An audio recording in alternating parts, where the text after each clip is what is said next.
আসসালামু আলাইকুম। আমি বিভিন্নভাবে জানতে পারলাম যে আমি কেন মিডিয়াতে অনুপস্থিত।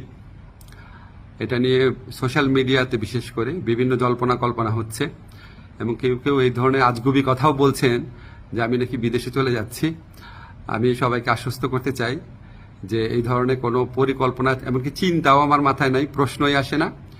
আমি মনে করি এই ধরনের গুজব, গুঞ্জন এবং আজগুবি বিভিন্ন তথ্য যারা ছড়াচ্ছেন, এটা হচ্ছে আজকে ছাত্র জনতার যে ঐতিহাসিক জুলাই বিপ্লবের মাধ্যমে আজকে যে জনগণের প্রত্যাশা সৃষ্টি হয়েছে সেটাকে বিভ্রান্ত করা এবং জনমনে অহেতুক প্রশ্ন সৃষ্টি করার একটা অসৎ উদ্দেশ্যে করা হচ্ছে।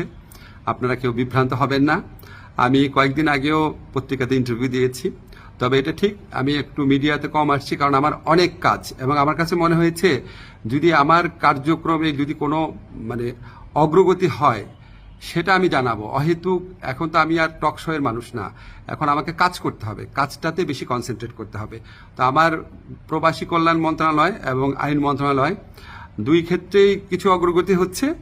অল্প কিছুদিনের মধ্যে আপনাদেরকে অগ্রগতিগুলো জানাবো।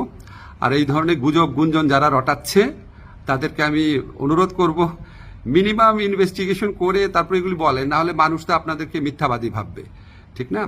এগুলি করা উচিত না। বাংলাদেশকে একটা নতুন বাংলাদেশ গড়ার জন্য, রাষ্ট্র সংস্কার করার জন্য আপনারা বরং পজিটিভলি আমাদেরকে সাজেস্ট করবেন, ভুল হলে বলবেন। একদম সম্পূর্ণ আপনার আজগুবি, একদম অবিশ্বাস্য, অকল্পনীয় তথ্য এগুলি দেওয়া তো কোনো মানে হয় না। এটা এক ধরনের চরিত্র হননও। তো এগুলি করা ঠিক না। আপনারা আশা করি সকল বিভ্রান্তির অবসান ঘটবে আমার বক্তব্যের মধ্যে দিয়ে। সবাই ভালো থাকবেন। ধন্যবাদ সবাইকে।